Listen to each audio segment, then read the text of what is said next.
ज़िंदगी का आईना होता है और जो और क्या परिभाषा लिखोगे तो एग्जाम में याद आएगा। अरे बाबा, कहने का मतलब ये है कि जो परिभाषा वगैरह ये जो दीदी ने पढ़ा लोक संगीत के बाद, ये लोक अदब के बारे में, तो लोक अदब की शुरुआत की 2-4 लोक कलाएं पढ़ो भैया। लोक कलाएं तो लिखनी पड़ेगी ना उसकी परिभाषा अगर पूछेंगे तो।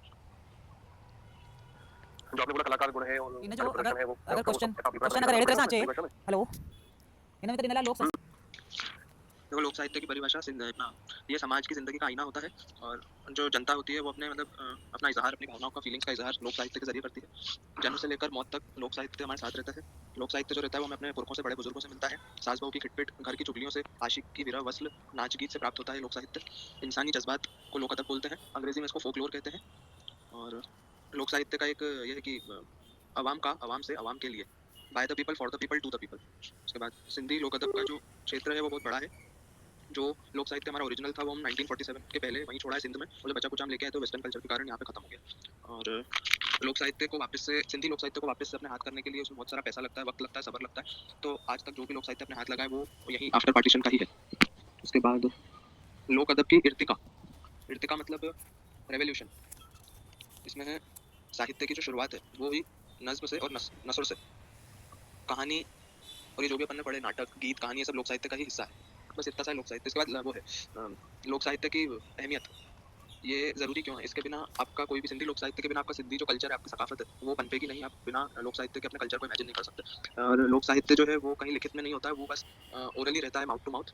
और बस उसके बाद लोक साहित्य के किस्म आगे लोक कहानी, लोकगीत, लोक गाथा, लोक नाटक, वाक्य, इस्तिलाह। और लोक अदब को 2 पार्ट्स में डिवाइड किया गया, दृश्य और श्रव्य। दृश्य में आगे आपका जो आप देख सकते हो, नाटक, भगत, रामलीला, रासलीला, सांग, तमाशा, कठपुतली। और श्रव्य होता है 2, गद्य और पद्य। गद्य में कहानी, चुटकुले, और पद्य में गीत, कविता, इस्तिलाह, वाका, आखाड़ियों। बस इतना सा लोक साहित्य, बस इसके उसूल पढ़ना बाकी है।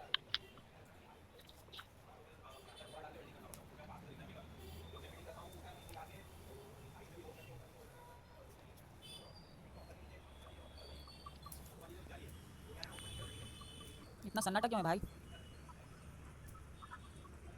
सारी अरे बाबा, उन्हें नालो बुलवाए ना ये चंदेरी साड़ियां में दिए तो सिल्क वर्क किए, तो नालो वो तो उन्हें जी रक्षा पढ़ो। लोग गीत मारो परास लो, लोग नाटक में बैठो, ठीक है, रक्षा पढ़ो। लोग गीत मारो परास लो, लोग नाटक में बैठो। ठीक है। लोक अदब सिद्धार्थ वाले बैठो दो। लोग अदब मनोज का सिलेबस पहले आपको हम सिलेबस बता देते हैं, क्योंकि आप सिलेबस से मैं सिलेबस बन चुका, पहले भेजो व्हाट्सएप करो या व्हाट्सएप कुछ नहीं लिखो भैया, लिखा हुआ है तो लिखो ना। हां बताओ, मैं लिख देता हूं। सबसे पहले सिंधी लोक कहानी, ठीक है। फिर है सिंधी लोक साहित्य मतलब लोक अदब और उसके उसूल। फिर सिंधी पहले बताया आपने सिंधी लोक कहानी, दूसरा सिंधी लोक अदब और उसके उसूल। उसके बाद सिंधी लोक गीत, शायरी, नाटक,